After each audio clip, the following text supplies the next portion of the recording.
Hello, first ടൈമാണ് കേട്ടോ ഞാനൊരു ലോങ് വീഡിയോ യൂട്യൂബിൽ അപ്ലോഡ് ചെയ്യുന്നത്. ഷോർട്ട്സ് വീഡിയോ ചെയ്തിട്ടുണ്ടെങ്കിലും ലോങ് വീഡിയോ ആദ്യമായിട്ടാണ്. അതും സ്വന്തം വോയിസിൽ തന്നെ ചെയ്യുമ്പോൾ അതിൻ്റേതായ ടെൻഷനും കാര്യങ്ങളും നന്നായിട്ടുണ്ട് കേട്ടോ.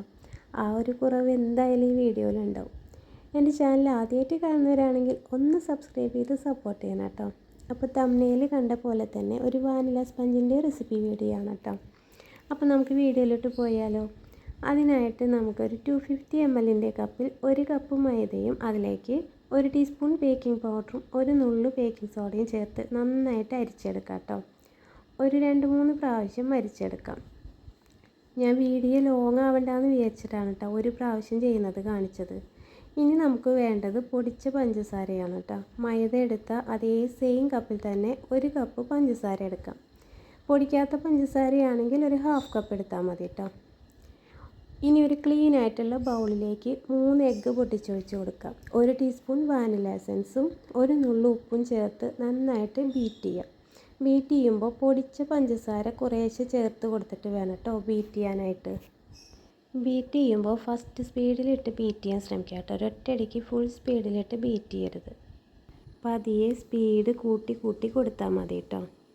എഗ്ഗിൻ്റെ ആ യെല്ലോ കളറൊക്കെ മാറി ഇതുപോലെ ഒരു ക്രീമി ടെക്സ്ചറിലേക്ക് മാറുമ്പോൾ 2 ടേബിൾ സ്പൂൺ ഓയിൽ ഒഴിച്ച് കൊടുക്കാം കേട്ടോ. ടീസ്പൂൺ അല്ല കേട്ടോ, ടേബിൾ സ്പൂണാണേ, അത് മാറിപ്പോവരുത്. ഓയിൽ ഒഴിച്ച് കൊടുത്തതിന് ശേഷം പിന്നെ ഒരുപാട് അങ്ങോട്ട് ബീറ്റ് ചെയ്യണ്ട കേട്ടോ. ഫസ്റ്റ് സ്പീഡിലിട്ടൊന്ന് ജസ്റ്റ് ഒന്ന് കറക്കിയെടുത്താൽ മതി.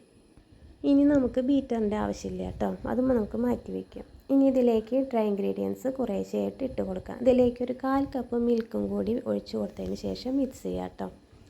മിക്സ് ചെയ്യുമ്പോൾ ഒരു കാര്യം പ്രത്യേകം ശ്രദ്ധിക്കേണ്ടത്, ഒരേ ഡയറക്ഷനിൽ തന്നെ മിക്സ് ചെയ്യാൻ ശ്രമിക്കുക. ഇതുപോലെ ഒരു വിസ്ക് യൂസ് ചെയ്തിട്ട് മിക്സ് ചെയ്യുക കേട്ടോ. ഒരുപാട് അങ്ങോട്ട് കുത്തി ഇളക്കിയൊന്നും മിക്സ് ചെയ്യരുത് കേട്ടോ. അങ്ങനെ ഓവർ മിക്സ് ആയിട്ട് വരുമ്പോൾ നമ്മുടെ സ്പഞ്ച് ഹാർഡായി പോകും, ഒട്ടും സോഫ്റ്റ് ഉണ്ടാവില്ല.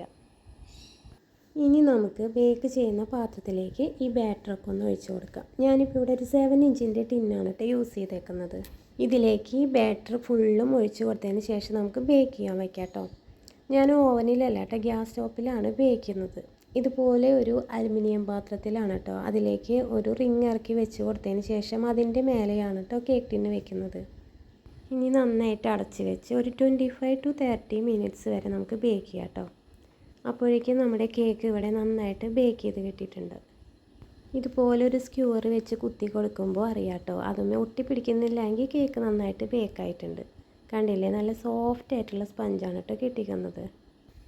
ഇനി ഈ സ്പഞ്ച് യൂസ് ചെയ്ത് നമുക്കൊരു വൈറ്റ് ഫോറസ്റ്റ് കേക്ക് ഉണ്ടാക്കിയാലോ. അതിൻ്റെ റെസിപ്പി അടുത്ത വീഡിയോയിൽ നമുക്ക് അപ്ലോഡ് ചെയ്യാം കേട്ടോ. ഈ വീഡിയോ കണ്ട് ഇഷ്ടമാണെങ്കിൽ ഒന്ന് കമൻറ്റ് ചെയ്യണേ.